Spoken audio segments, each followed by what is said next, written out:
کہ خسرو اور کیقباد بڑے بڑے یہ کیانی کہلاتے ہیں. یہ کیاں جو ہے یہ بڑی عظیم ایک یوں سمجھیے کہ خاندان تھا بادشاہوں کا، لیکن یہ کہ وہ پوری سلطنت کسریٰ ختم ہو گئی. کیوں؟ اس نے حضور کے نامہ مبارک کو چاک کیا تھا، اور حضور نے فرما دیا تھا صلی اللہ علیہ وسلم، خسرو نے میرا خط نہیں چاک کیا، اپنی سلطنت چاک کر دی. اور واقعتاً سلطنت کسریٰ جو ہے ختم ہو گئے، نام و نشان ختم ہو گیا. دوسری طرف سلطنت روما تھی، عیسائیوں کے ساتھ، چونکہ وہ تھی کرسچین، عیسائیوں کے ساتھ حضور کے زمانے میں کوئی براہ راست تصادم نہیں ہوا تھا. سارا تصادم ہوا تھا یا مشرکین عرب سے اور یا یہودیوں سے. عیسائی جو ہے عربین پیننسولا میں تھے ہی نہیں، یمن کے علاقے میں کچھ تھے لیکن ان کی کوئی حیثیت نہیں تھی، لہذا کوئی کنفرنٹیشن نہیں ہوئی. دوسرے عیسائیوں میں ابھی اہل علم موجود تھے، جیسے آپ کو معلوم ہے نجاشی بادشاہ کیسے ایمان لے آئے. اس نے حضرت عیسیٰ کے بارے میں پوچھا، حضرت جعفر طیار رضی اللہ تعالیٰ عنہ نے سورہ مریم کی آیات پڑھ کر سنائی، اور اس نے کہا بین ہی جو ان آیات میں تم نے پڑھا ہے، عیسیٰ کی حقیقت اس سے تن کے برابر بھی زیادہ نہیں ہے. اسی طرح ہرقل نے جب اس کو حضور کا نامہ مبارک پہنچا، اس نے جو بھی پیغامبر آئے تھے ایلچی، ان کا اکرام کیا، احترام کیا. وہ عالم تھا، جان گیا کہ یہ نبی آخر الزمان ہے، چاہتا تھا کہ میں ایمان لے آؤں بشرطے کہ میرے سارے درباری سپہ سالار بھی ایمان لے آئیں. جیسے کہ سن 300 عیسوی میں پوری رومن امپائر نے عیسائیت اختیار کی تھی، اس سے پہلے وہ بت پرست تھے. 300 عیسوی میں سلطنت روما کا جو ایمپرر تھا وہ ایمان لے آیا حضرت عیسیٰ پر. اس وقت تک ظاہر بات ہے اسلام حضرت عیسیٰ کا دین تھا، حضور تو ابھی آئے نہیں، حضور کے آنے میں تو ابھی 300 برس سے باقی ہیں. وہ عیسائی ہو گیا، پوری مملکت عیسائی ہو گئی، تو وہ نظام جو تھا حکومت کا برقرار رہا، انٹیکٹ رہا. ہرقل یہ چاہتا تھا کہ اسی طرح میری پوری سلطنت ایمان لے آئے تو میری حکومت برقرار رہے. لیکن یہ کہ اس کے جو درباری تھے اور اس کے بڑے بڑے جو سپہ سالار اور جرنیل تھے انہوں نے ریجیکٹ کر دیا، اور یہ بادشاہت کی بیڑی اس کے پاؤں میں پڑی رہ گئی. ایمان تو نہیں لایا لیکن پہچان گیا تھا حضور کو صلی اللہ علیہ وسلم. اور اس سلطنت روما سے پھر آپ کو معلوم ہونا چاہیے کہ مسلمانوں نے اس کی 3 ٹانگوں میں سے 2 ٹانگیں توڑ دی، پورے شمالی افریقہ سے نکال باہر کیا، پورے مغربی ایشیا سے، یہ شام اور ترکی کا علاقہ اناطولیہ نکال دیا، اور اس کی سلطنت محدود رہ گئی یورپ کے اندر. تو یہ عظیم کام ہوئے ہیں حضرت عمر رضی اللہ تعالیٰ عنہ کے عہد میں. اب سوچئے اس عظیم ریولوشن کا بھی کوئی کاؤنٹر ریولوشن ہونا چاہیے تھا کہ نہیں. ایرانی بڑے زبردست نیشنلسٹ لوگ تھے، نسل پرست، اپنی نسل پر فخر کرنے والے. ہماری روایات عظیم ہیں، ہم کہ خسرو کے وارث ہیں. اور آپ کو معلوم ہے کہ آخری جو بادشاہ تھا رضا شاہ پہلوی، وہ چاہتا تھا کہ خسرو کے دور کی عظمت اور سطوت کو دوبارہ لے آئے. 2500 سالہ جشن اس نے منایا تھا، وہ چاہتا تھا وہی شان میری ہو جائے جو کہ خسرو کی تھی.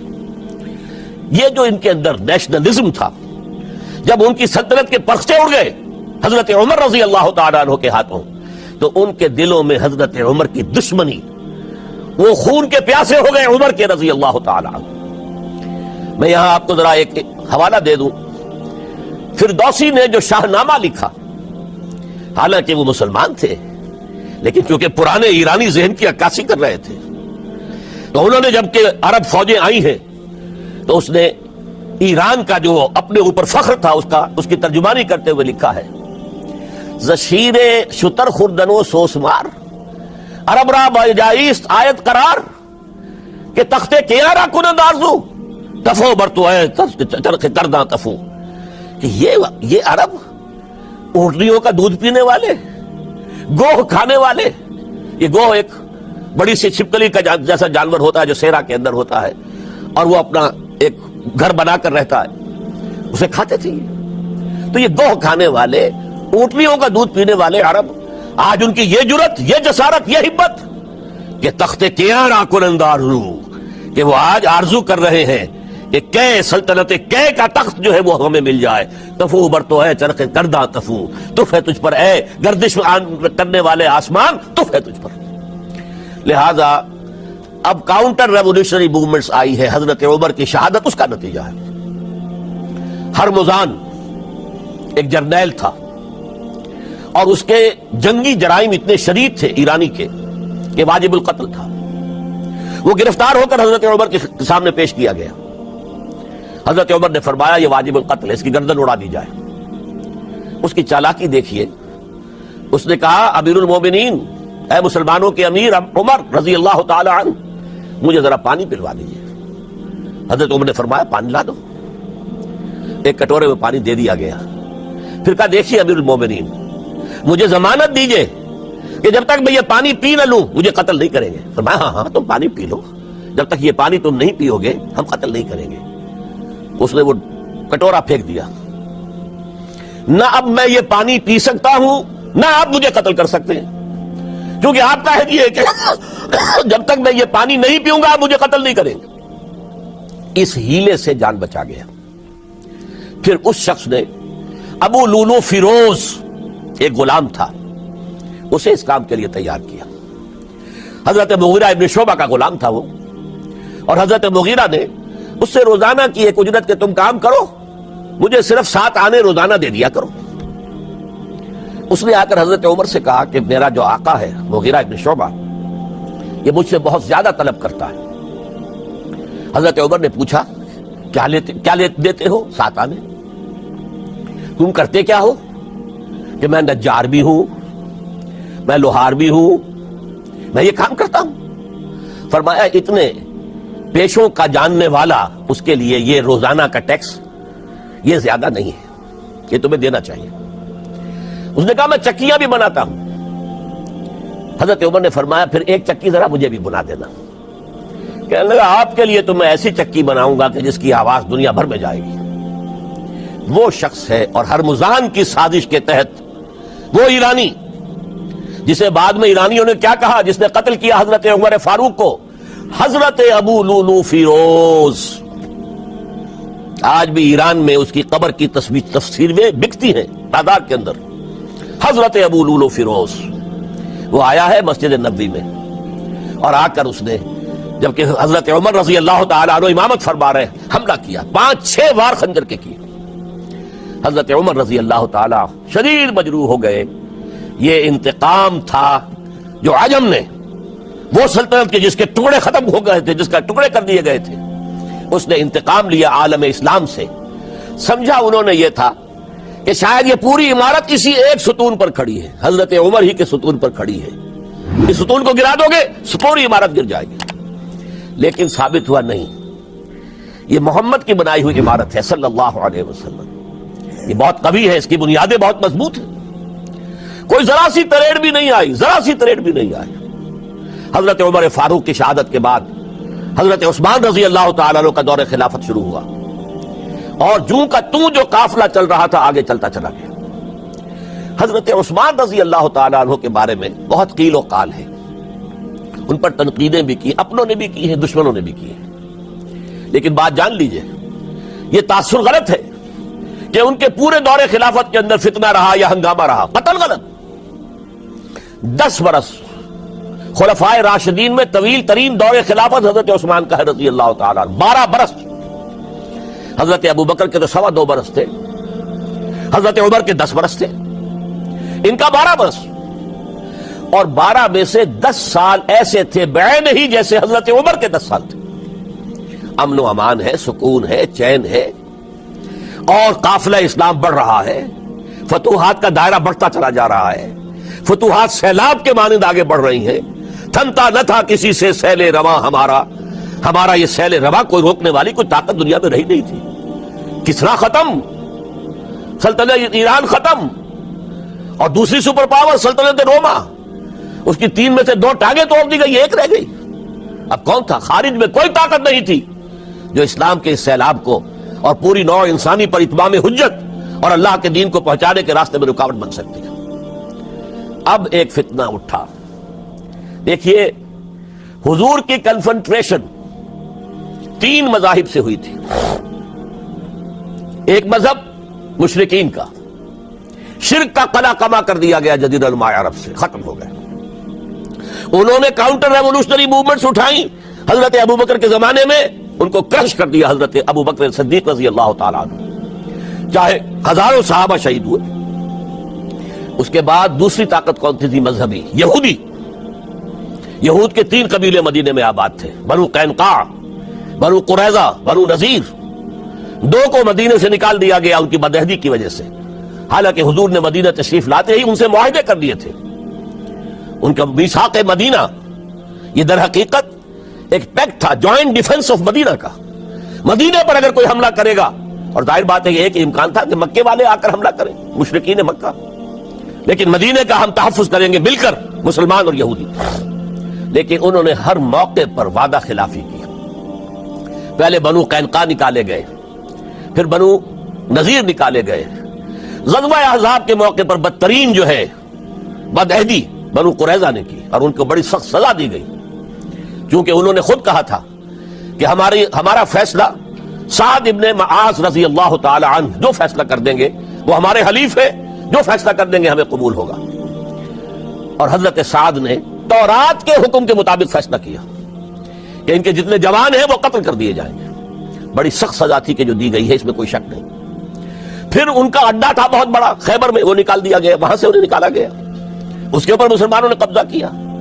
جیسا کہ میں نے عرض کیا، عیسائیوں سے کوئی کنفرنٹیشن نہیں ہوئی تھی، لیکن ان 2 کے ساتھ ایک مشرکین عرب کا خاتمہ ہوا اور ایک جزیرہ نما عرب سے یہودیوں کا خاتمہ ہوا۔ لہذا ان کے اندر جلن تھی، انتقام کی آگ تھی۔ سب سے بڑا تو حسد تھا کہ 2000 سال سے نبوت اور رسالت ہمارے پاس تھی، موسیٰ سے لے کر عیسیٰ تک علیہ الصلوۃ والسلام، 1400 برس ہماری تاریخ کے وہ ہیں کہ کوئی ایک لمحہ بھی نہیں تھا کہ کوئی نبی موجود نہ ہو۔ نوٹ کیجئے اس بات کو، حضرت موسیٰ 1400 قبل مسیح میں، اور حضرت عیسیٰ سن عیسوی کا آغاز، ان 1400 سالوں میں مسلسل نبوت بنی اسرائیل میں رہی۔ یہ حدیث ہے بخاری شریف کی، کانت بنو اسرائیل تسوسہم الانبیاء، بنی اسرائیل کی حکومت، ریاست، سیاست کا کام انبیاء کرتے تھے۔ اذا ہلک نبی خلفہ نبی، جب بھی نبی کا انتقال ہوتا تھا ان کا خلیفہ دوسرا نبی ہوتا تھا۔ یہ چین ٹوٹی نہیں، 1400 برس آپ کو معلوم ہے۔ حضرت داؤد بادشاہ بھی ہے، خلیفہ بھی ہے، نبی بھی ہے۔ ان کے بیٹے حضرت سلیمان بادشاہ بھی ہے، نبی بھی ہے، خلیفہ بھی ہے۔ اسی طریقے سے یہ سلسلہ چلتا رہا۔ تورات انہیں دی گئی، انجیل انہیں دی گئی، زبور انہیں دی گئی، بے شمار صحیفے اور دوسرے چھوٹے نبیوں کو دیے گئے۔ لیکن پھر اللہ تعالیٰ نے نبی آخر الزماں کی حیثیت سے محمد الرسول اللہ کو چن لیا، جو اسرائیلی نہیں تھے، جو اسماعیلی تھے، حضرت ابراہیم کے بڑے صاحبزادے حضرت اسماعیل علیہ السلام کی اولاد میں سے۔ اس پر انہیں سخت رنج، حالانکہ وہ پہچانتے تھے حضور کو، ان کی کتابوں میں جو نشانیاں لکھی تھی وہ پوری حضور پر جو ہے مطابق ہو رہی تھی۔ قرآن کہتا ہے یعرفونہ کما یعرفون ابناہم، وہ ایسے پہچانتے ہیں محمد کو صلی اللہ علیہ وسلم جیسے کہ اپنے بیٹوں کو پہچانتے ہیں، لیکن انہوں نے نہیں مانا۔ بدترین دشمن، حسد کی آگ میں جلنے والے، اور آج تک وہی معاملہ ہے۔ ان کی نیچر تبدیل نہیں ہوئی ہے۔ اب جو کچھ قیامت صغریٰ آنے والی ہے مڈل ایسٹ میں، عراق پر حملے کے بعد جو کچھ ہوگا، اس سب کی سازش کس نے کی ہے؟ یہود نے۔ یہ ساری اسرائیلی سازش ہے۔ بہرحال یہ علیحدہ بات ہو جائے گی۔ اب انتقام یہودیوں کا آیا۔ یہودیوں کو یہ معلوم تھا ہم تعداد میں اتنے کم ہیں اور ڈسپرسڈ ہیں۔ سن 70 عیسوی میں ایک رومن جنرل ٹائٹس، اس نے حملہ کر کے یروشلم بیت المقدس کی اینٹ سے اینٹ بجائی، 1,33,000 یہودی ایک دن میں قتل کیے۔ اور ان کا سیکنڈ ٹیمپل جو تھا، جو حضرت سلیمان نے بنایا تھا، معبد، عبادت گاہ، ہم تو اسے مسجد کہیں گے، مسجد اقصی، لیکن انہوں نے اسے کہا ہیکل، ٹیمپل، اس کو گرا دیا تھا نبوکڈنضر نے 587 عیسوی میں۔ دوبارہ انہوں نے بنایا، اسے ٹائٹس نے گرا دیا، وہ آج تک گرا پڑا ہوا ہے، آج تک۔ صرف ایک دیوار اس کی سلامت ہے جسے وہ ویلنگ وال کہتے ہیں، وہاں جا کر ماتم کرتے ہیں، روتے ہیں، پیٹتے ہیں۔ اور اس کو اس وقت سے نکال دیا گیا یہودیوں کو، نکل جاؤ فلسطین سے، بھاگ جاؤ یہاں سے، دفع ہو جاؤ۔ لہذا وہ ڈسپرس ہو گئے، کوئی یورپ چلے گئے، کوئی روس چلے گئے، کوئی ہندوستان چلے گئے، کوئی افریقہ کے ممالک میں چلے گئے، کچھ ایران میں آ گئے، یہ سب اس کو وہ کہتے ہیں ڈایاسپورا، ہمارا وہ دور جس میں ہم دنیا میں منتشر تھے۔ جب پوری دنیا میں منتشر تھے تو ظاہر بات ہے کسی فوجی مہم کے ذریعے سے مسلمانوں سے انتقام لینا ممکن نہیں تھا، لیکن انتقام لیا ایک ایسی سازش کے ذریعے سے، ایک ایسا فتنۃ الکبریٰ جو ہے برپا کیا ہے، جس کا کہ میں ابھی آپ سے اندازہ کرتا ہوں، جس کے نتیجے میں حضرت عثمان رضی اللہ تعالیٰ عنہ شہید ہوئے۔ اس کو یوں سمجھیے کہ حضور کے دور میں جن لوگوں نے شہادتیں پیش کی، انہوں نے اسلام کو قائم کرنے کے لیے شہادتیں دی۔ اب دور خلافت راشدہ میں جو شہادتیں پیش کی گئیں وہ اسلام کو قائم رکھنے کے لیے، جو عمارت بن گئی ہے اب گرنے نہ پائے، اسے دشمن گرا نہ دے، اس ڈیفنس کے اندر، اس تحفظ کے اندر جانے دی، ہزاروں نے دی۔ ان پر تنقید کا حق آپ کو حاصل ہے، ان سے اختلاف کا حق آپ کو حاصل ہے۔ وہ حاکم مطلق نہیں ہے، وہ عامل نہیں ہے۔ آپ کو معلوم ہے کہ حضرت عمر پر ان کے کرتے کے اعتبار سے جو ہے وہ تنقید ہو گئی تھی۔ تنقید کرنے والا کون تھا؟ سلمان فارسی رضی اللہ تعالیٰ عنہ، جن کے بارے میں حضور نے فرمایا سلمانو منا اہل البیت، یہ تو ہمارے اہل بیت میں سے ہے، اتنا قریب تھا۔ حضور حضرت عمر خطبہ دے رہے ہیں اور وہ کہتے ہیں کھڑے ہو کر لا سمع ولا طاعہ، نہ سنیں گے نہ اطاعت کریں گے، کلمہ بغاوت ہے۔ تو کوئی ناگواری کا احساس نہیں، مجمع عام میں بات ہو رہی ہے۔ کیوں کیا بات ہے؟ یہ جو کرتا آپ نے پہنا ہے یہ ان یمنی چادروں سے بنا ہے جو مال غنیمت میں آئی تھی، اور جتنی کا ٹکڑا جو ہے ہر مسلمان کو ملا اس سے کرتا نہیں بنتا، اور آپ ہے بھی طویل القامت، آپ کا کرتا کیسے بن گیا؟ فرماتے ہیں عبداللہ سے، اپنے بیٹے سے، عبداللہ بن عمر رضی اللہ تعالیٰ عنہ، عبداللہ تم وضاحت کر دو۔ وہ کھڑے ہو کے کہتے ہیں نہ میرا کرتا بن رہا تھا نہ ابا جان کا، میں نے اپنے حصے کا کپڑا ابا جان کو دیا ہے، اس سے ہی کرتا بنا۔ الآن نسمع ونطیع، بس اب اس کے بعد آپ فرمائیے، آپ جو کہیں گے سنیں گے اور اطاعت کریں گے۔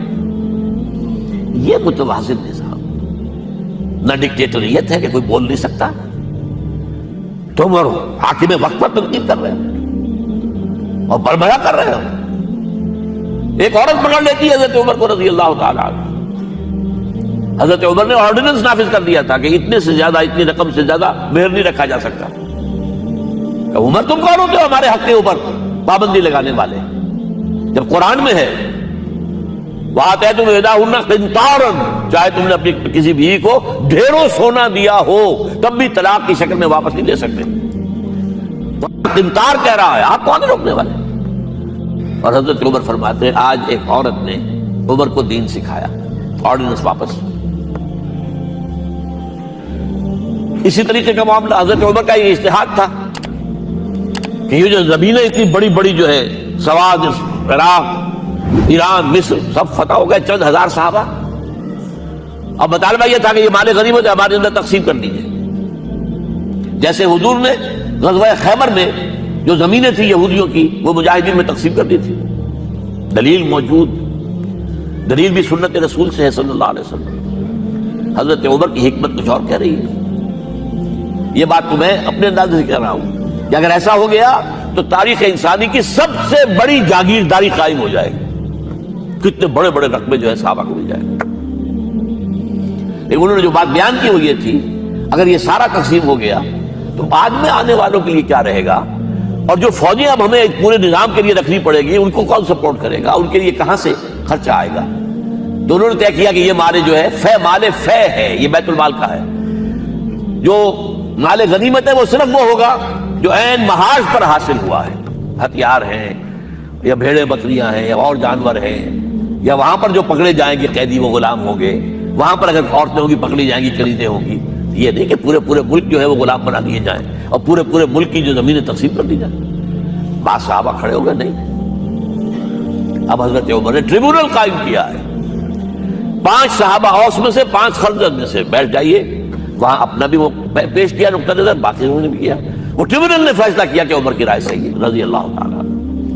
یہ نظام سید القوم خادمہم، یہ اگر کوئی کہتا، اگر یہ مثالیں نہ ہوتی تو کہتے کیا تمہارا دماغ خراب ہوا ہے، یہ شاعری تو تم نے اچھی کر دی ہے، سید القوم خادمہم کبھی ہوا ہے؟ لیکن عمر نے بن کے دکھایا ہے۔ رات کے گشت پر ہے اور ایک عورت کے کراہنے کی آواز آئی ہے، معلوم ہوا کہ درد ذہن میں مبتلا ہے، کوئی اس کے اٹینڈ کرنے والی کوئی خاتون نہیں ہے، گھر سے گئے ہیں، فرسٹ لیڈی اپنی اہلیہ کو لے کر آئے ہیں، انہوں نے اٹینڈ کیا ہے، اور اس کے بعد بچہ ہو گیا تو اندر سے ان کی اہلیہ کا امیر المومنین مبارک کو بیٹا ہوا ہے۔ ایک اور دفعہ اسی طریقے سے گشت پر تھے، ایک گھر میں سے بچوں کے رونے کی آواز آئی، معلوم کیا کہ ایک خاتون ہے اور بچے ہیں، کھانے کو کچھ ہے نہیں۔ اس خاتون نے کہا میں نے یہ آگ کے اوپر جو ہے ہانڈی رکھی، اس میں پانی ہے، اور بچوں کو میں بہلا رہی ہوں کہ کچھ پک رہا ہے، ٹھہرو ذرا صبر کر لو، اسی طرح سو جائیں گے بھوکے۔ کانپ گئے گئے بیت المال سے اور بوری گندم کی لے کر اپنے کندھے پر اپنے غلام سے کہا میرے کندھے پر رکھو، کہا میں لے چلتا ہوں حضور۔ نہیں، قیامت کے دن تم میرا بوجھ نہیں اٹھا سکو گے۔ اور وہ اپنے کندھے پر لاد کر لائے ہیں اور وہاں کھانا تیار کروایا، بچوں کو کھلایا ہے۔ یہ نظام، یہ ہے رحمت للعالمین کا مظہر۔ یہ جان لیجئے سیرت محمدی صلی اللہ علیہ وسلم کے جب آپ مطالعہ کرتے ہیں کہ وہ سارا انقلابی جد و جہد کا دور ہے، اس میں ابھی نظام کی جو خوبیاں ہیں وہ پورے طور پر سامنے نہیں آئی تھی۔ ابو بکر صدیق رضی اللہ تعالیٰ عنہ کا دور خلافت جو ہے وہ بھی کاؤنٹر ریولوشنری موومنٹس کو ختم کرنے میں صرف ہو گیا ہے، جسے انگریزی میں کہتے ہیں للی ان بلوم۔ نظام اسلام، اسلام کا نظام عدل اجتماعی جو ہے ایک کھلے ہوئے پھول کی طرح نظر آئے گا حضرت عمر رضی اللہ تعالیٰ عنہ کے دور خلافت میں۔ مساوات کا اندازہ آپ کر سکتے کوئی؟ حضرت معاویہ صحابی ہیں، کاتب وحی ہیں، حضور کے برادر نسبتی ہیں، صالح ہیں، ام حبیبہ بہن ہے ان کی جو حضور کی زوجہ محترمہ ہے، ان کا مقام بہت بلند ہے، لیکن ہم انہیں خلفائے راشدین میں شامل نہیں کرتے، اس لیے کہ ان کا جو خلافت کو اختیار کرنا یا حکومت اختیار کرنا یہ قبائلی عصبیت کی بنیاد پر تھا، باہمی مشورے کی بنیاد پر نہیں تھا۔ لیکن 20 سال تک ان کا دور حکومت ہے اور کوئی خون ریزی نہیں، کوئی غارت گری نہیں، کوئی اختلاف نہیں، کوئی بغاوت نہیں، کوئی جھگڑا نہیں، مدبر اس درجے کے تھے۔ اب آئیے آخری سٹیج آئی، حضرت معاویہ کو مشورہ دیا گیا، مغیرہ ابن شعبہ ایک بزرگ صحابی تھے، کہ دیکھیے جناب امیر، مسلمانوں میں اختلاف ہوا، 4.5 سال 5 سال خانہ جنگی رہی، اب اگر پھر معاملہ آپ کے انتقال کے بعد ایسے ہی چھوٹ گیا تو اختلافات ہوں گے، جھگڑے ہوں گے، مختلف دعوے دار سامنے آئیں گے، جنگیں ہوں گی، پھر دوبارہ جو ہے فساد ہو جائے گا، آپ کسی کو نامزد کر دیجیے۔ اور پھر مشورہ دیا اپنے بیٹے یزید کو نامزد کر دیجیے۔ حضرت معاویہ ریلیکٹنٹ رہے، لیکن اس کے بعد انہوں نے مان لیا اور فیصلہ کر لیا۔ یہاں میں چاہتا ہوں کہ بات سمجھ لیں اچھی طرح، اس معاملے میں اگر آپ حضرت معاویہ کی نیت پر شک کریں گے تو مجھے آپ کے ایمان پر شک ہو جائے گا۔ نیت پر نہیں، غلطی ہو سکتی ہے، صحابی ہیں، نیت غلط نہیں تھی، نیت کیا تھی؟ اور میں سمجھتا ہوں 100% درست تھی کہ اب اتنا پانی گزر چکا ہے پل کے نیچے سے وقت کے دریا میں کہ بارے صحابہ سب رخصت ہو چکے، اب اکثریت 9 مسلموں کی ہے، عصبیتیں بھی ہیں، قبائلی عصبیتیں ختم تو نہیں ہوئی، لہذا جب تک کوئی قبائلی عصبیت پیچھے نہیں ہوگی حکومت کے، حکومت نہیں چل سکے گی۔ یہ ابن خلدون کا لفظ ہے، عصبیت، کوئی چیز جو جوڑے آپ کو۔ تو دینی عصبیت اب کمزور پڑ گئی ہے، اس لیے کہ حضور نے جن کو تربیت دی تھی وہ اب گئے، اکثر و بیشتر گئے۔ اب اگر ایسے ہی چھوڑ دیا گیا اور کوئی قبائلی عصبیت پشت پر نہ آئی تو پھر خانہ جنگی ہوگی، 5 سال تک ہوئی۔ اس بنا پر انہوں نے اسے صحیح سمجھا۔ آپ اختلاف کر سکتے ہیں، صحابہ کی رائے سے اختلاف ہو سکتا ہے، لیکن آپ ان کی نیت پر شک نہیں کر سکتے۔ بہرحال واقعہ کیا ہے تاریخی اعتبار سے کہ یہ 10ویں سال میں نامزد کر دیا یزید کو اپنے بعد خلیفہ کے لیے، ولی عہد۔ اس وقت تقریباً سب نے بات مان لی سوائے 5 افراد کے۔ وہ 5 افراد بہت اہم تھے، بہت اہم۔ ابو بکر اہم ترین آدمی تھے، ان کے بیٹے عبد الرحمن ابن ابو بکر۔ عمر نمبر 2 تھے، عبداللہ ابن عمر۔ زبیر، عبداللہ ابن زبیر۔ عباس، عبداللہ ابن عباس۔ اور حسین ابن علی۔ حضرت حسن کا انتقال ہو گیا تھا۔ اہل تشیع کا کہنا یہ کہ زہر دیا گیا، واللہ اعلم، میں کچھ نہیں کہہ سکتا۔ میں کوئی تاریخ کا محقق اس معنی میں نہیں۔ میں موٹی موٹی باتیں جانتا ہوں. بہرحال انتقال ہو گیا تھا. 5 آدمیوں نے نہیں مانا. لیکن دیکھیے یہ تھی تدبر کی بات حضرت امیر معاویہ کی. کوئی دباؤ نہیں ڈالا, کوئی جبر نہیں کیا, کوئی کسی کو نقصان نہیں پہنچایا کہ نہیں مان رہے تو یہ کر دیں. نہیں, دیکھیں گے جب وقت آئے گا. جب وقت آیا حضرت معاویہ کے انتقال کے بعد, اب ایک صاحب جا چکے تھے, حضرت عبد الرحمن ابن ابی بکر فوت ہو چکے, اب 4 رہ گئے. 3 عبادلہ, عبداللہ ابن عمر, عبداللہ ابن عباس, عبداللہ ابن زبیر, ایک حسین ابن علی رضی اللہ تعالی عنہم اجمعین. جب بیعت ہو گئی یزید کی تو اب ان کے درمیان اختلاف ہوا. یہ بات اچھی طرح سمجھ لیجئے, تاریخی حقائق, موٹے حقائق کو چھوڑ کر باریکیوں میں جب پڑھتے ہیں تو معاملہ غلط ہو جاتا ہے. موٹے حقائق کو سمجھیے. جیسے کہتے ہیں میکرو اکنامکس اور مائکرو اکنامکس. میکرو ہسٹری جو ہے, 2 ایک طرف ہو گئے, 2 ایک طرف ہو گئے. عبداللہ ابن عباس کی رائے ہوئی کہ اگرچہ یہ غلط کام ہوا ہے, یہ قیصر و کسریٰ کی سنت پر عمل ہو رہا ہے, لیکن یہ ایسی بڑی بات نہیں ہے کہ خون ریزی شروع کر دی جائے اور امن و امان ختم ہو جائے.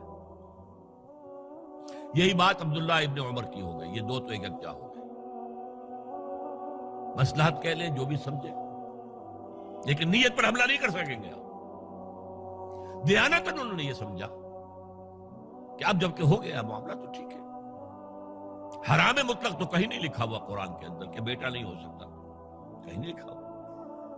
بہرحال ان 2 کی رائے یہ ہوئی کہ اگرچہ کام غلط ہے لیکن اتنا غلط نہیں ہے کہ اس کو چیلنج کیا جائے اور اس سے جو ہے خانہ جنگی شروع ہو جائے اور فساد شروع ہو جائے. 2 کی رائے یہ ہوئی کہ نہیں, we have to challenge it come what may. Abdullah ابن زبیر, حسین ابن علی رضی اللہ تعالی عنہما یا عنہم, تو یہ 2 علیحدہ.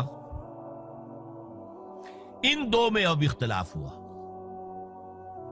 عبداللہ ابن زبیر کی رائے یہ تھی کہ یہی مقیم رہو مکے میں, حجاز میں, مکے اور مدینے میں, یہاں سے ریزسٹنس موومنٹ ہم شروع کریں گے, کیونکہ یزید کی خلافت تو دمشق میں تھی, بہت دور. حضرت حسین کو خطوط آ رہے تھے کوفے سے. کوفہ حضرت علی کا صدر مقام رہا تھا, اور جن سبائیوں نے فتنہ پیدا کیا تھا حضرت عثمان کے خلاف, وہ بھی وہیں آباد تھے. انہوں نے خطوط کا تاطا باندھ دیا, آپ آئیے ہم آپ سے بیعت کریں گے اور کھڑے ہوں گے اور مقابلہ کریں گے اور اس یزید کی حکومت ختم کریں گے. ڈاک کے تھیلے بھرے ہوئے. حضرت حسین نے فیصلہ کیا کوفے جانے کا, بہت روکا. عبداللہ ابن عباس بہت ان سے بزرگ تھے عمر میں, اور ویسے بھی ایک اعتبار سے نانا تھے, ایک اعتبار سے پردادا تھے.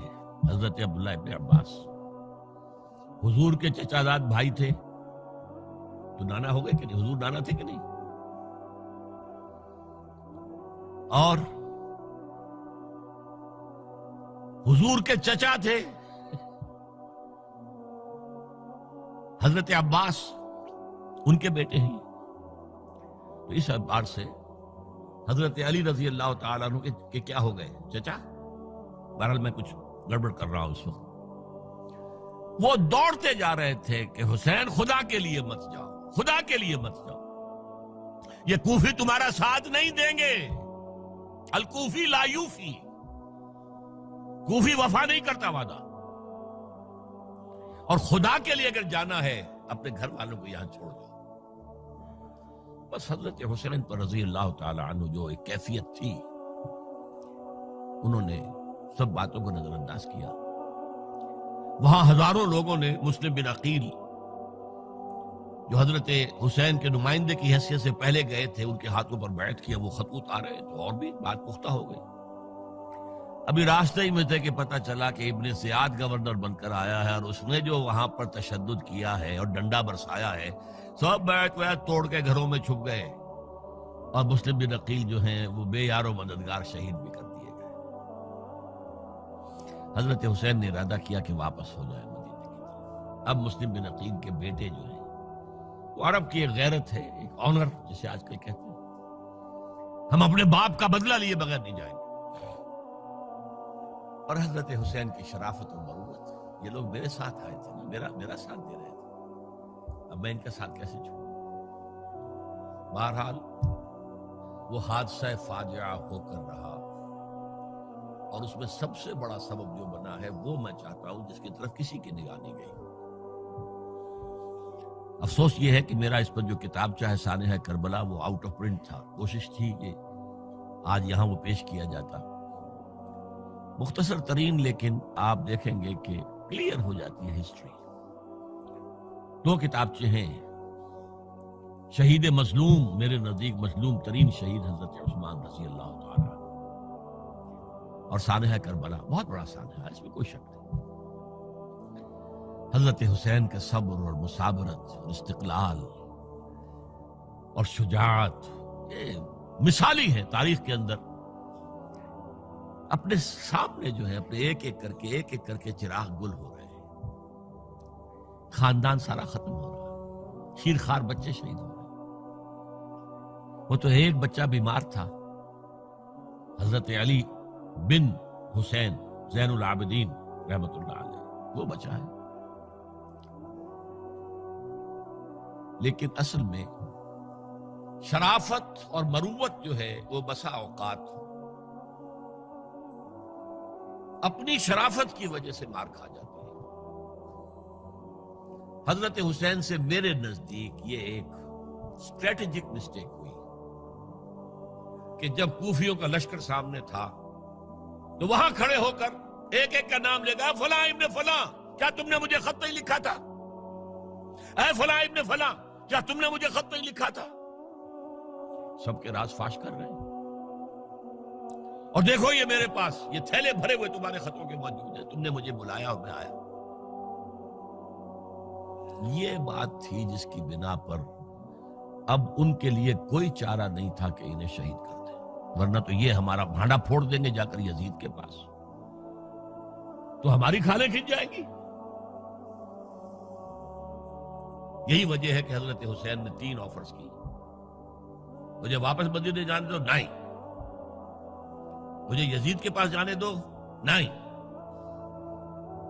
مجھے کہیں اسلامی سرحد پر بھیج دو، میں وہاں پر کافروں سے جنگ کرتے ہوئے زندگی ختم کر لوں گا، نہیں، ہیئر اینڈ ناؤ بیٹھ کرو۔